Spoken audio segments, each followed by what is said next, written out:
This is the cell cycle. The first phase of the cell cycle is gap 1.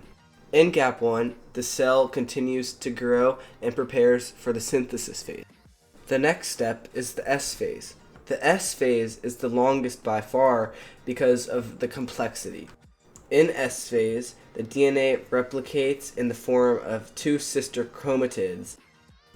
Here is a model of the DNA replicating. The last step is G2, where the cell gets ready for mitosis. Now let's move on to mitosis, which occurs in four main parts. The next phase is prophase. The chromosomes become visible and the centriole moves to the opposite sides of the cell. The spindle fibers also form. The next phase is metaphase, where the nuclear membrane disappears and the chromosomes line up in the middle of the cell. The next phase is anaphase. The sister chromatids are separated by the spindles and pulled to the opposite sides of the cell, and the cell begins to stretch longer. Next is telophase, where the chromosomes reach opposite ends of the cell and new nuclear membrane begins to form around each set of the chromosomes.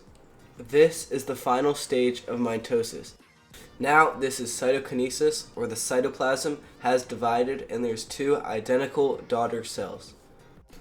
That was a full rotation of the cell cycle, as the cell will keep on doing this.